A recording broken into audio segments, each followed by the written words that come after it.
ಆತ್ಮೀಯ ವಿದ್ಯಾರ್ಥಿಗಳಿಗೆ ತಮಗೆಲ್ಲರಿಗೂ ಇಂದಿನ ವಿಡಿಯೋ ತರಗತಿಗೆ ಸ್ವಾಗತ. ನಾನು ಇಂದಿನ ವಿಡಿಯೋದಲ್ಲಿ ಈ 2025-26ನೇ ಸಾಲಿನ ಅತಿ ಪ್ರಮುಖ ಮೀನ್ಸ್ ನಮ್ಮ KSEAB ಬೋರ್ಡ್ನವರು ಬಿಡುಗಡೆ ಮಾಡಿರುವಂತಹ 4 ಮಾದರಿ ಪ್ರಶ್ನೆ ಪತ್ರಿಕೆಗಳಲ್ಲಿ ಇರುವಂತಹ ಬಹು ಆಯ್ಕೆ ಮತ್ತು 1 ಅಂಕದ ಪ್ರಶ್ನೆಗಳನ್ನು ನಾನು ಒಂದೊಂದು ವಿಡಿಯೋದಲ್ಲಿ ಕವರ್ ಮಾಡ್ತಾ ಹೋಗ್ತಾ ಇದ್ದೀನಿ. ಈ ವಿಡಿಯೋವನ್ನು ತಪ್ಪದೆ ಕೊನೆಯವರೆಗೆ ನೋಡಿ. ಈ ವಿಡಿಯೋದಲ್ಲಿ ಬಂದಿರುವ ಪ್ರಶ್ನೆಗಳು ನಮ್ಮ 2025-26ನೇ ಸಾಲಿನ ವಾರ್ಷಿಕ ಪರೀಕ್ಷೆಯಲ್ಲೂ ಕೂಡ ಮತ್ತೆ ಪುನರಾವರ್ತನೆ ಆಗುವ ಸಂಭವನೀಯತೆ ಇದೆ. ಆದ್ದರಿಂದ ತಾವು ಈ ವಿಡಿಯೋವನ್ನು ಕೊನೆಯವರೆಗೆ ನೋಡಿ ಮತ್ತು ಈ ವಿಡಿಯೋ ನಿಮಗೆ ಇಷ್ಟ ಆದರೆ ನಿಮ್ಮ ಗೆಳೆಯರೊಂದಿಗೆ ಕೂಡ ಶೇರ್ ಮಾಡಿಕೊಳ್ಳಿ. ನಾನು ಇಂದು ಮೊದಲನೇ ಮಾದರಿ ಪ್ರಶ್ನೆ ಪತ್ರಿಕೆಯಲ್ಲಿರುವಂತಹ 1 ಅಂಕದ ಮತ್ತು ಬಹು ಆಯ್ಕೆ ಪ್ರಶ್ನೆಗಳನ್ನು ನಾನು ಇಂದು ಈ ವಿಡಿಯೋನಲ್ಲಿ ಕವರ್ ಮಾಡ್ತಾ ಇದ್ದೀನಿ. ಸೊ ಒಂದೊಂದಾಗಿ ನಾವು ಬಿಡಿಸ್ತಾ ಹೋಗೋಣ. ಮೊದಲನೇ ಪ್ರಶ್ನೆ ಬಂದ್ಬಿಟ್ಟು ಈ 3 ಮತ್ತು 5ರ ಮ ಸಾ ಅ ಎಷ್ಟು ಎನ್ನುವಂತಹ ಪ್ರಶ್ನೆ ಕೇಳಿದ್ದಾರೆ. 3 ಮತ್ತು 5 ಇವೆರಡು ಅವಿಭಾಜ್ಯ ಸಂಖ್ಯೆಗಳು. ಎರಡು ಅವಿಭಾಜ್ಯ ಸಂಖ್ಯೆಗಳಂದಾಗ ಯಾವ ಸಂಖ್ಯೆಗಳ ಅಪವರ್ತನಗಳು, ಎಕ್ಸಾಂಪಲ್ 2, 3, 5, 7, 11, 13 ಇವೆಲ್ಲ ಅವಿಭಾಜ್ಯ ಸಂಖ್ಯೆಗಳು. ಇಂತಹ ಯಾವುದೇ 2 ಅವಿಭಾಜ್ಯ ಸಂಖ್ಯೆಗಳ ಮ ಸಹ ಯಾವಾಗಲೂ 1 ಆಗಿರುತ್ತದೆ.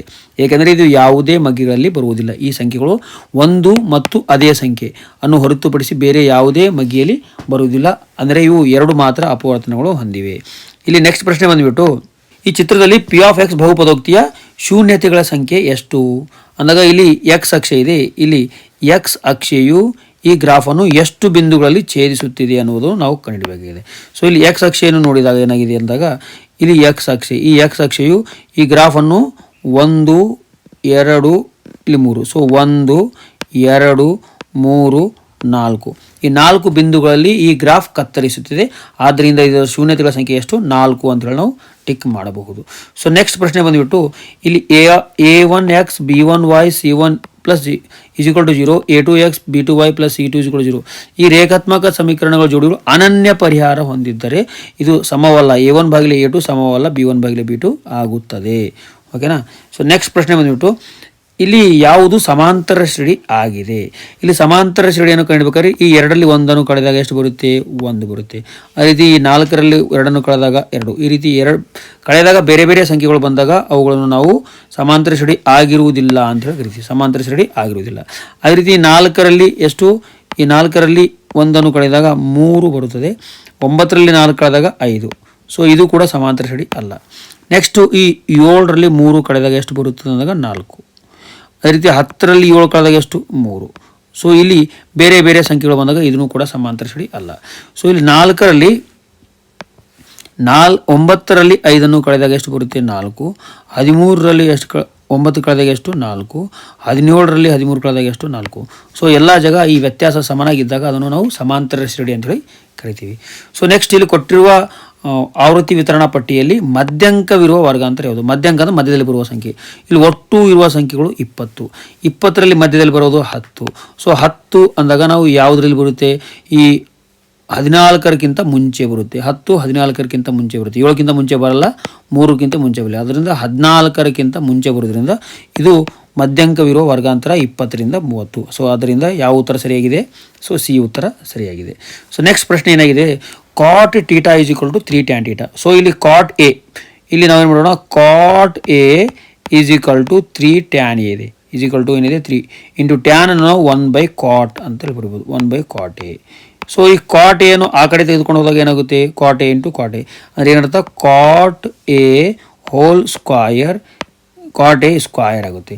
ಅದನ್ನು 3 ಅಂತ ಬರೀಬೋದು. ಈಗ ನಾವು ಈ ಸ್ಕ್ವಯರನ್ನು ಈ ಕಡೆ ತೆಗೆದುಕೊಂಡು ಹೋದಾಗ ಏನಾಗುತ್ತೆ? ಈ ಸ್ಕ್ವಯರನ್ನು ಆ ಕಡೆ ತೆಗೆದುಕೊಂಡು ಹೋದಾಗ ರೂಟ್ ಆಗುತ್ತೆ. So that is cot a = √3 ಆಗುತ್ತದೆ. ಅಂದರೆ cot ಯಾವ ಕೋನದ ಬೆಲೆ √3 ಇದೆ ಅಂದಾಗ cot ಎಷ್ಟು? cot 30 ಡಿಗ್ರಿಯ ಬೆಲೆ ಎಷ್ಟಿದೆ ಅಂದಾಗ √3 ಇದೆ. ನಾವು ಇವುಗಳನ್ನು ಕಂಪೇರ್ ಮಾಡಿದಾಗ ನಮಗೇನು ಗೊತ್ತಾಗುತ್ತೆ ಅಂದಾಗ ಇಲ್ಲಿ ಎ ಸ್ಥಾನದಲ್ಲಿ ನಮಗೆ 30 ಬರುತ್ತೆ. ಆದ್ದರಿಂದ ಎ ಬೆಲೆ ಎಷ್ಟು? 30 ಡಿಗ್ರಿ ಆಗಿದೆ. ಡಿ ಉತ್ತರ ಸರಿಯಾಗಿದೆ ಅಂತ ಹೇಳಿ ನಾವು ಹೇಳ್ಬೋದು. ಸೊ ನೆಕ್ಸ್ಟ್ ಪ್ರಶ್ನೆ ಬಂದುಬಿಟ್ಟು 7ನೇ ಪ್ರಶ್ನೆ.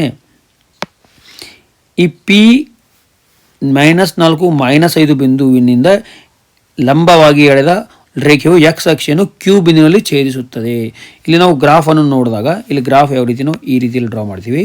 ಇಲ್ಲಿ ಪಿ ಬಿಂದು ಇದೆ. ಇಲ್ಲಿ ಪಿ ಬಿಂದುವನ್ನು ನಾವು ಪಿ ಬಿಂದು ನಿರ್ದೇಶಾಂಕಗಳು -4 -5 ಇದೆ. ಆದ್ದರಿಂದ ಇಲ್ಲಿ ಎಕ್ಸ್ನ ಬೆಲೆ ಎಷ್ಟಿದೆ? -4 ಇದೆ. ಈ ಎಕ್ಸ್ನಿಂದ ನಾವು ಈ ಬಿಂದುವನ್ನು ನಾವು ಸರಳವಾಗಿ ಎಳೆದುಕೊಳ್ಳುತ್ತಾ ಬಂದಾಗ,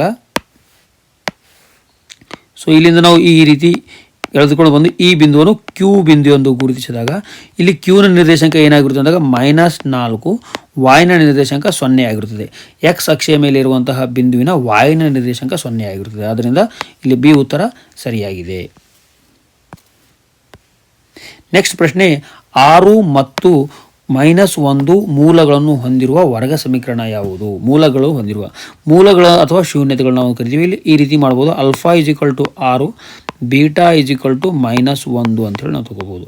ಸೊ ಮೊದಲಿಗೆ ಶೂನ್ಯತೆಗಳ ಮೊತ್ತ ಅಥವಾ ಮೂಲಗಳ ಮೊತ್ತ α + ಬೀಟಾ = 6. ಇಲ್ಲಿ ಬೀಟಾ ಬೆಲೆ -1 ಇದೆ. 6 - 1 ಎಷ್ಟಾಗುತ್ತೆ ಅಂದರೆ 5 ಆಗುತ್ತೆ. ಅದೇ ರೀತಿ α × ಬೀಟಾ ಅಂದಾಗ 6 × -1 ಎಷ್ಟಾಗುತ್ತೆ ಅಂದಾಗ -6. ಈಗ ನಮಗೆ ಬೇಕಾಗಿರುವ ವರ್ಗ ಸಮೀಕರಣ ಯಾವುದಿದೆ? ಸೊ ಬೇಕಾಗಿರುವ ವರ್ಗ ಸಮೀಕರಣ ನಾವು ಈ ರೀತಿಯಲ್ಲಿ ಬರ್ತೀವಿ. x² α + beta × x + α × beta. ಇದರಲ್ಲಿ ಬೆಲೆಗಳನ್ನು ತುಂಬಿದಾಗ x² ಆ್ಯಸ್ ಇಟ್ ಈಸ್ ಆಗಿ ಬರೀಬೇಕು. ಇಲ್ಲಿ ಸಮೀಕರಣದಲ್ಲಿ ಮೈನಸ್ ಇದೆ. ಸೊ ಮೈನಸ್ ಬ್ರ್ಯಾಕೆಟಲ್ಲಿ ಏನಿದೆ? α + ಬೀಟಾ x ಇದೆ. ಸೊ α + ಬೀಟಾ ವ್ಯಾಲ್ಯೂ ಎಷ್ಟು ಅಂದಾಗ α + ಬೀಟಾ ವ್ಯಾಲ್ಯೂ ಎಷ್ಟಿದೆ? 5 ಇದೆ. ಇಲ್ಲಿ 5 ಇದೆ. α + ಬೀಟಾ ವ್ಯಾಲ್ಯೂ 5 ಇದೆ. ಸೊ ನೆಕ್ಸ್ಟು ಇಲ್ಲಿ ಪ್ಲಸ್ ಇದೆ. α × ಬೀಟಾ ವ್ಯಾಲ್ಯೂ -6 ಇದೆ. ಸೊ -6 ನಾವು ಇಲ್ಲಿ ತುಂಬಬೇಕು. ಈಗ ಏನಾಗುತ್ತೆ ಅಂದಾಗ x² ಆ್ಯಸ್ ಇಟ್ ಈಸ್, ಇಲ್ಲಿ -5x -6 ಸರಿಯಾದ ಉತ್ತರ ಆಗುತ್ತದೆ. ಆದ್ದರಿಂದ ಇಲ್ಲಿ ಬಿ ಉತ್ತರ ಸರಿಯಾದ ಉತ್ತರ ಆಗಿದೆ.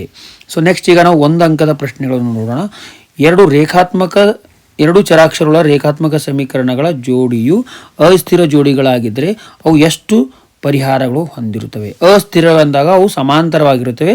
ಅವುಗಳು ಯಾವುದೇ ಪರಿಹಾರಗಳು ಹೊಂದಿರುವುದಿಲ್ಲ. ಪರಿಹಾರ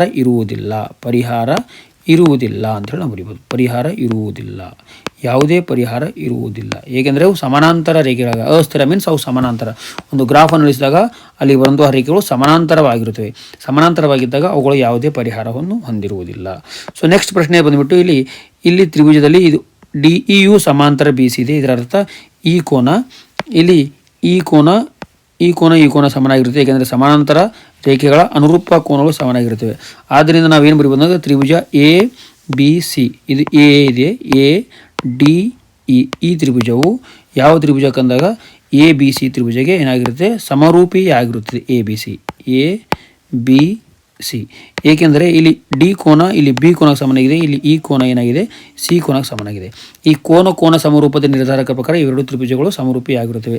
ಈಗ ನಮಗೆ ಇಲ್ಲಿ ADಯ ಬೆಲೆ ಕೊಟ್ಟಿದ್ದಾರೆ ಮತ್ತು DBಯ ಬೆಲೆ ಕೊಟ್ಟಿದ್ದಾರೆ. ADಯ ಬೆಲೆ 6 ಸೆಂಟಿಮೀಟರ್, DBಯ ಬೆಲೆ ADಯ ಬೆಲೆ 2 ಸೆಂಟಿಮೀಟರ್ ಹಾಗೂ DBಯ ಬೆಲೆ 6 ಸೆಂಟಿಮೀಟರ್ ಕೊಟ್ಟಿದ್ದಾರೆ. ನಮಗೆ DE ಅನುಪಾತ BC ಕಂಡುಹಿಡಿದೆ ಅಂತ ಅನ್ನುವ ಪ್ರಶ್ನೆ ಕೇಳಿದರೆ ನಾವು ಇಲ್ಲಿ ಅನುಪಾತ ಬರೆದಾಗ AD ಭಾಗಿಲೆ ಏನು ಬರುತ್ತೆ? AD ಬಾಹು ಭಾಗಿಲೆ AB ಬಾಹು ಸಮನಾಗಿದೆ. ಅದೇ ರೀತಿಯಲ್ಲಿ ಬರೆದಾಗ ಇಲ್ಲಿ ಮುಂದೆ ಏನು ಬರುತ್ತೆ ಅಂದಾಗ DE ಬಾಹು. ಸೊ DE ಬಾಹು ಭಾಗಿಲೆ ಇದರ DE ಬಾಹು ಇದರ BC ಬಾಹುಗೆ ಅನುಪಾತದಲ್ಲಿ ಸಮನಾಗಿರುತ್ತೆ. ಸೊ BC ಬಾಹು. ಸೊ ADಯ ಬೆಲೆ ಎಷ್ಟಿದೆ? ADಯ ಬೆಲೆ ಇಲ್ಲಿ 2 ಇದೆ. ಸೊ ADಯ ಬೆಲೆ 2. ಈಗ ನಮಗೆ ABಯ ಬೆಲೆ ಬೇಕಿದೆ. AB ಅಂದಾಗ ಫುಲ್. ಸೊ ಇಲ್ಲಿ 2 + 6 8 ಆಗುತ್ತದೆ. ಆದ್ದರಿಂದ ಇದು DE ಭಾಗಿಲೆ BC. So DE ಭಾಗಿಲೆ BC ಬೆಲೆಯನ್ನು ನಾವು ಕ್ಯಾನ್ಸಲ್ ಮಾಡಿದಾಗ ಏನು ಬರುತ್ತೆ? ಇಲ್ಲಿ 2 1 2 2 4 8. ಸೊ DE ಭಾಗಿಲೆ BC ಬೆಲೆ 1:4. ಸೊ ನಮಗೆ ಇಲ್ಲಿ ಕಂಡಿರುವಂಥ ಬೆಲೆ. ಸೊ ನೆಕ್ಸ್ಟ್ 11ನೇ ಪ್ರಶ್ನೆ ಬಂದುಬಿಟ್ಟು, ಒಂದು ಸಿಲಿಂಡರ್ನ ಪಾದದ ಪರಿಧಿ ಅಂದಾಗ ಏನು? 2πr. ಪರಿಧಿಯ ಸೂತ್ರ, ವೃತ್ತದ ಪರಿಧಿ ಸೂತ್ರ ಏನು? 2πr. ಸೊ 2πrನ ಬೆಲೆ ಎಷ್ಟು? 10 ಸೆಂಟಿಮೀಟರ್. ಮತ್ತು ಎತ್ತರ ಅಂದಾಗ ಎಚ್ನ ಬೆಲೆ ಎಷ್ಟು? 25 ಸೆಂಟಿಮೀಟರ್ ಆಗಿದೆ. ಅದರ ಪಾರ್ಶ್ವ ಮೇಲ್ಮೈ ವಿಸ್ತೀರ್ಣವನ್ನು ಕಂಡುಹಿಡಿಯಿರಿ. ಸೊ ನಮಗೆ ಗೊತ್ತಿರುವ ಹಾಗೆ ಸಿಲಿಂಡರ್ನ ಪಾರ್ಶ್ವ ಮೇಲ್ಮೈ ವಿಸ್ತೀರ್ಣ. ಸೊ ಸಿಲಿಂಡರ್ನ ಪಾರ್ಶ್ವ ಮೇಲ್ಮೈ ವಿಸ್ತೀರ್ಣ. ಸೊ ಪಾರ್ಶ್ವ ಮೇಲ್ಮೈ ವಿಸ್ತೀರ್ಣ ಏನಾಗಿದೆ ಸೂತ್ರ ಅಂದಾಗ 2πr/h ಇದೆ. ಸೊ ಇಲ್ಲಿ ನಮಗೆ ಕೊಟ್ಟಿರುವ ಬೆಲೆಗಳನ್ನು ಆದೇಶಿಸೋಣ. ಇಲ್ಲಿ 2πrನ ಬೆಲೆ ಎಷ್ಟಿದೆ? ಇಲ್ಲಿ ಇದೆ ನೋಡಿ, 2πr ಬೆಲೆ 10 ಇದೆ. ಸೊ 2πrನ ಬೆಲೆ 10 × hನ ಬೆಲೆ ಎಷ್ಟಿದೆ? ಇಲ್ಲಿ 25 ಇದೆ. ಸೊ ಇಲ್ಲಿ 25. ಸೊ 25 10 ಎಷ್ಟು? 250. ಸೊ ಇದರ ಸಿಲಿಂಡರ್ನ ಪಾರ್ಶ್ವ ಮೇಲ್ಮೈ ವಿಸ್ತೀರ್ಣ 250 ಸೆಂಟಿಮೀಟರ್ ಸ್ಕ್ವೇರ್ ಅಂತ ಹೇಳಿ ಬರೀಬಹುದು. ಈಗ ಒಂದು ಸಂಭವನೀಯತೆಯು ಸಂಬಂಧಿಸಿದಂತೆ ಒಂದು ಘಟನೆಯು ಇದು ಸಂಭವಿಸುವ ಒಂದು ಸಂಭವನೀಯತೆ ಮತ್ತು ಆ ಘಟನೆಯು ಸಂಭವಿಸದಿರುವ ಸಂಭವನೀಯತೆ ಅವೆರಡರ ಮೊತ್ತವು ಯಾವಾಗಲೂ 1 ಆಗಿರುತ್ತದೆ. ಇದರ ಬೆಲೆ ಎಷ್ಟು? 1. ಒಂದು ಸಮಾಂತರ ಶ್ರೇಣಿಯಲ್ಲಿ 7ನೇ ಪದವು 4ನೇ ಪದಕ್ಕಿಂತ 12 ಹೆಚ್ಚಾಗಿದೆ. ಅದರ ಅರ್ಥ 7ನೇ ಪದ 4ನೇ ಪದ ಇವೆರಡರಲ್ಲಿ 7ನೇ ಪದ ಹೆಚ್ಚಿದೆ. ಎಷ್ಟು ಹೆಚ್ಚಿದೆ ಅಂದರೆ 12 ಹೆಚ್ಚಿದೆ. ಇದು ಎಷ್ಟು ಹೆಚ್ಚಿಗಿದೆ ಅಂದಾಗ 12ರಿಂದ ಹೆಚ್ಚಿದೆ. 12 ಹೆಚ್ಚಿದೆ ಅಂದರೆ ಇದು ದೊಡ್ಡದಾಗಿದೆ, ಇದು ಚಿಕ್ಕದಾಗಿದೆ. ನಾವಿವಾಗ ಇಲ್ಲಿ ಚಿಕ್ಕದಿರುವುದು 4ನೇ ಪದ ಚಿಕ್ಕದು. ಇದು ಎಷ್ಟು ಚಿಕ್ಕದಿದೆ? 12. ಅದಕ್ಕೆ ನಾವು 12 ಕೊಟ್ಟಾಗ ಅದು 7ನೇ ಪದಕ್ಕೆ ಸಮನಾಗುತ್ತದೆ. ಇದು 7ನೇ ಪದಕ್ಕೆ ಸಮನಾಗುತ್ತದೆ. ಈಗ A7 ಅಂದಾಗ ಏನು ಬರಿಬೋದು ನಾವು? A+6D ಅಂತೇಳಿ ಬರಿಬೋದು. ಅದೇ ರೀತಿ A4 ಅಂದಾಗ ನಾವು ಏನು ಬರಿಬೋದು ಅಂದಾಗ ಒಂದು 3 ಅನ್ನೋ ಒಂದು ಕಡಿಮೆ 4 ಅನ್ನೋ ಒಂದು ಕಡಿಮೆ ಮಾಡಿದಾಗ 3D A+3D ಪ್ಲಸ್ ನಾವು 12 ಬರೀಬೋದು +12. ಈಗ ಇಲ್ಲಿ +A ಎರಡು ಕಡೆ ಇರೋದು 2 ಕ್ಯಾನ್ಸಲ್ ಆಗುತ್ತೆ. ಸೊ ಈಗ ನಾವು ಈ 3Dಯನ್ನು ಈ ಕಡೆ ತೆಗೆದುಕೊಂಡು ಬರೋಣ. ಸೊ 6D ಮತ್ತು 3D ಈ ಕಡೆ ಬಂದಾಗ ಏನಾಗುತ್ತೆ ಅಂದಾಗ -3D ಆಗುತ್ತದೆ. = ಇದೇ ರೀತಿ ಬರ್ಕೊಂಡು ಇಲ್ಲಿ 12 ಉಳಿದಿದೆ. ಸೊ 6D - 3D = 3D ಸಮನಾಗಿದೆ ಎಷ್ಟು? 12. ಸೊ 3 ಆ ಕಡೆ ತೆಗೆದುಕೊಂಡು ಹೋದಾಗ D ಏನು ಬರುತ್ತೆ ನೋಡೋಣ. So D 12/3. ಸೊ ಕ್ಯಾನ್ಸಲ್ ಮಾಡಿದಾಗ ನಮಗೆ ಎಷ್ಟು ಬರುತ್ತೆ ಅಂದಾಗ 4. ಸೊ ಇಲ್ಲಿ ಸಾಮಾನ್ಯ ವ್ಯತ್ಯಾಸ ಎಷ್ಟು ನಮಗೆ ಕೇಳಿರೋ ಪ್ರಶ್ನೆ? ಸಾಮಾನ್ಯ ವ್ಯತ್ಯಾಸವನ್ನು ಕಂಡುಹಿಡಿಯಿರಿ. ಸೊ ಸಾಮಾನ್ಯ ವ್ಯತ್ಯಾಸ ಎಷ್ಟಾಗಿದೆ? 4 ಆಗಿದೆ. 14ನೇ ಪ್ರಶ್ನೆ, ಕೊಟ್ಟಿರುವ ಚಿತ್ರದಲ್ಲಿ R ತ್ರಿಜ್ಯ, L ಓರೆ ಎತ್ತರ. ಅಂದರೆ ತ್ರಿಜ್ಯ ಎಷ್ಟಿದೆ? R ಇದೆ, ಓರೆ ಎತ್ತರ L ಇದೆ. ಇದು ಓರೆ ಎತ್ತರ ಆಗಿರುತ್ತೆ. ನೆಕ್ಸ್ಟು ಶಂಕುವಿನ ತ್ರಿಜ್ಯ ಕೂಡ R ಆಗಿದೆ. ಶಂಕುವನ್ನು ಮತ್ತು R ತ್ರಿಜ್ಯ ಹೊಂದಿರುವ ಅರ್ಧಗೋಳದ ತ್ರಿಜ್ಯ ಮತ್ತು ಶಂಕುವಿನ ತ್ರಿಜ್ಯ ಒಂದೇ ಆಗಿವೆ. ಸೊ ಆದರೆ ಉಂಟಾದ ಇವೆರಡು ಜೋಡಿಸಿದಾಗ, ಶಂಕು ಮತ್ತು ಅರ್ಧಗೋಳವನ್ನು ಜೋಡಿಸಿದಾಗ ಉಂಟಾಗುವಂತಹ ಒಂದು ಘನಾಕೃತಿಯ ಪೂರ್ಣ ಮೇಲ್ಮೈ ವಿಸ್ತೀರ್ಣವನ್ನು ಕಂಡುಹಿಡಿಯುವ ಸೂತ್ರವನ್ನು ಬರೆಯಿರಿ. ಸೊ ನಮಗೆ ಇಲ್ಲಿ ಈ ಎರಡೂ ವೃತ್ತಗಳು ಅಂಟುಕೊಂಡಿವೆ. ಅಂದರೆ ಈ ವೃತ್ತಗಳು ಶಂಕುವಿನ ವೃತ್ತ ಮತ್ತು ಸಿಲಿಂಡರ್ನ ವೃತ್ತಗಳು ಕಾಣಿಸುವುದಿಲ್ಲ. ಆದ್ದರಿಂದ ಈ ವೃತ್ತಗಳ ವಿಸ್ತೀರ್ಣಗಳು ನಮಗೆ ಬೇಕಾಗಿರುವುದಿಲ್ಲ. ಈ ವೃತ್ತಗಳ ವಿಸ್ತೀರ್ಣಗಳು ಬೇಕಾಗಿರದಿದ್ದ ಪಕ್ಷದಲ್ಲಿ ನಮಗೆ ಅರ್ಧಗೋಳದ ಪಾರ್ಶ್ವ ಮೇಲ್ಮೈ ವಿಸ್ತೀರ್ಣ ಮತ್ತು ಶಂಕುವಿನ ಪಾರ್ಶ್ವ ಮೇಲ್ಮೈ ವಿಸ್ತೀರ್ಣಗಳನ್ನು ಕೂಡಿಸಬೇಕು. ಅಂದರೆ ಈ ಘನಾಕೃತಿಯ ಪೂರ್ಣ ಮೇಲ್ಮೈ ವಿಸ್ತೀರ್ಣ ಪೂಮೇವಿ. ಸೊ ಪೂಮೇವಿ ಸಮನಾಗಿದೆ. ನಾವೇನು ಬರಿಬೋದು ಅಂದಾಗ ಶಂಕುವಿನ ಪಾರ್ಶ್ವ ಮೇಲ್ಮೈ ವಿಸ್ತೀರ್ಣ ಶಂಕುವಿನ ಪಾಮೇವಿ ಪ್ಲಸ್ ಅರ್ಧಗೋಳದ ಪಾರ್ಶ್ವ ಮೇಲ್ಮೈ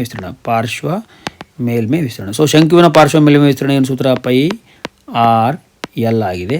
ಅದೇ ರೀತಿ ಅರ್ಧಗೋಳದ ಪಾರ್ಶ್ವ ಮೇಲ್ಮೈ ವಿಸ್ತೀರ್ಣ 2πr² ಆಗಿದೆ. ಸೊ ಇವೆರಡು ಸೂತ್ರಗಳನ್ನು ಪ್ಲಸ್ ಮಾಡಿದಾಗ ಇದರ ಒಂದು ಪೂರ್ಣ ಮೇಲ್ಮೈ ವಿಸ್ತೀರ್ಣ ಬರುತ್ತದೆ.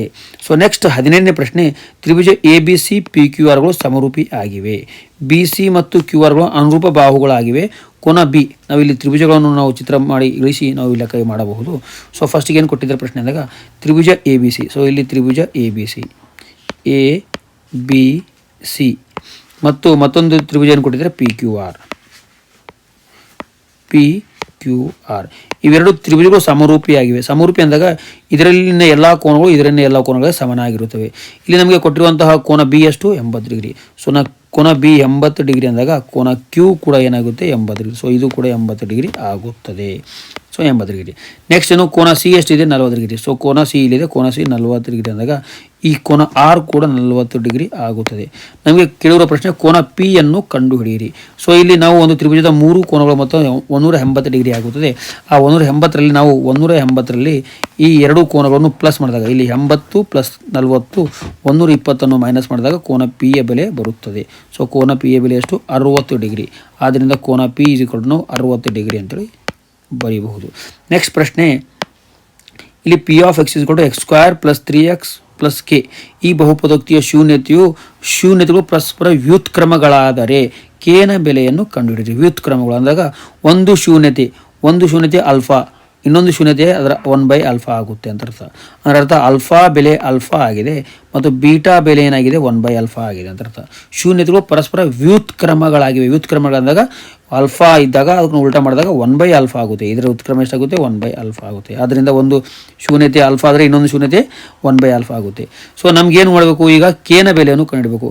ಇಲ್ಲಿ ನಾವು ಎ ನ ಬೆಲೆ ಎಷ್ಟಿದೆ? ಎ ನ ಬೆಲೆ ಎಕ್ಸ್ ಸ್ಕ್ವೇರ್ ಜೊತೆ ಇರೋದು 1, ಬಿನ ಬೆಲೆ ಎಷ್ಟಿದೆ ಅಂದಾಗ 3, ಎಕ್ಸ್ನ ಜೊತೆ ಇರೋದು 3, ಸಿನ ಬೆಲೆ ಕೆ ಇದೆ. ಸೊ ನಮಗೆ ಕೆ ಬೆಲೆ ಕಂಡುಹಿಡಬೇಕಾದಾಗ ಸಿನ ಬೆಲೆ ಇದೆ. ಸಿ ಬರೋದು ಎಲ್ಲಿ? ಶೂನ್ಯತೆಗಳ ಗುಣಲಬ್ಧ. ಸೊ ಗುಣಲಬ್ಧ ಸೂತ್ರದಲ್ಲಿ ಸಿ ಬರುತ್ತದೆ. ಸೊ ಆದ್ದರಿಂದ ನಾವು ಶೂನ್ಯತೆಗಳ ಗುಣಲಬ್ಧ ಸೂತ್ರ alpha into beta equal to C ಭಾಗಿಲೆ ಎ ಅಂತೇಳಿ ಬರೀಬೇಕು. ಸೊ ಆಲ್ಫಾ ಬೆಲೆ ಏನಿದೆ? ಆಲ್ಫಾ ಬೆಲೆ ನೋಡಿ, ಆಲ್ಫಾ ಬೆಲೆ ಆಲ್ಫಾನಿದೆ. ಸೊ ಆಲ್ಫಾ ಇಂಟು ಬೀಟಾ ಬೆಲೆ ಏನಿದೆ? 1/α ಇದೆ. ಸೊ 1/α ಈಜಿಕಲ್ ಟು ಸಿನ ಬೆಲೆ ಏನಿದೆ? ಸಿ ಬೆಲೆ ಏನಿದೆ? ಕೆ ಇದೆ. ಸೊ ಸಿನ ಬೆಲೆ C equal to K. So ಸಿನ ಬೆಲೆ ನಾವೇನು ಬರೀಬೋದು? ಇಲ್ಲಿದೆ ನೋಡಿ, ಇನ್ನೊಂದ್ಸಲ ನೋಡ್ಕೊಳ್ಬೋದು ನೀವು. ಸೊ ಎ ಬೆಲೆ ಏನಾಗಿದೆ ಅಂದರೆ ಎ ಬೆಲೆ 1, ಬಿ ಬೆಲೆ 3, ಸೊ ಸಿ ಬೆಲೆ ಎಷ್ಟಿದೆ? ಕೆ ಇದೆ. ಸೊ ಸಿ ಬೆಲೆ ಇಲ್ಲಿ ಕೆ ಇದೆ. ಸೊ ಸಿ ಬೆಲೆ ನಾವು ಕೆ, ಅದೇ ರೀತಿ ಎನ ಬೆಲೆ 1 ತುಂಬಿದಾಗ ಇಲ್ಲಿ ಏನಾಗುತ್ತೆ? ಇಲ್ಲಿ ಆಲ್ಫಾ ಕ್ಯಾನ್ಸಲ್ ಆಗಿ ಈ ಕಡೆ 1 ಸಮನಾಗಿದೆ k/1. ಸೊ ಈ 1 ಈ ಕಡೆ ಬಂದಾಗ ಏನಾಗುತ್ತೆ? ಗುಣಾಕಾರ ಆಗಿ. ಸೊ 1 ಕೆ ಕೆಳಗೆ 1 ಇರುತ್ತೆ ಯಾವಾಗಲೂ. ಸೊ ಕೆನ ಬೆಲೆ ಎಷ್ಟಾಗಿದೆ? 1 ಅಂತೇಳಿ ನಾವು ಬರಿಬೋದು. ಸೊ ಇಲ್ಲಿಗೆ ನಾವು ಮೊದಲನೇ ಪ್ರಶ್ನೆ ಪತ್ರಿಕೆಯ ಎಲ್ಲ 1 ಅಂಕದ ಮತ್ತು ಬಹು ಆಯ್ಕೆ ಪ್ರಶ್ನೆಗಳನ್ನು ನಾವು ಈ ವಿಡಿಯೋನಲ್ಲಿ ಕವರ್ ಮಾಡಿದ್ವಿ. ಈ ವಿಡಿಯೋ ಇಷ್ಟ ಆದರೆ ನಿಮ್ಮ ಫ್ರೆಂಡ್ ಜೊತೆ ಶೇರ್ ಮಾಡಿಕೊಳ್ಳಿ. ಜೊತೆಗೆ ನಾವು ಮುಂದಿನ ಒಂದು ವಿಡಿಯೋನಲ್ಲಿ 2ನೇ ಮಾದರಿ ಪ್ರಶ್ನೆ ಪತ್ರಿಕೆಯ ಬಹು ಆಯ್ಕೆಯ ಪ್ರಶ್ನೆಗಳು ಮತ್ತು 1 ಅಂಕದ ಪ್ರಶ್ನೆಗಳನ್ನು ನಾನು ಬಿಡಿಸ್ತಾ ಇದ್ದೀನಿ. ಮತ್ತು ಆ ವಿಡಿಯೋಕ್ಕಾಗಿ ನೀವು ನನ್ನ ಚಾನಲನ್ನು ಸಬ್ಸ್ಕ್ರೈಬ್ ಮಾಡಬಹುದು. ಮುಂದಿನ ವಿಡಿಯೋದಲ್ಲಿ ನಾವು ಭೇಟಿಯಾಗೋಣ. ನಮಸ್ಕಾರ, ಧನ್ಯವಾದಗಳು.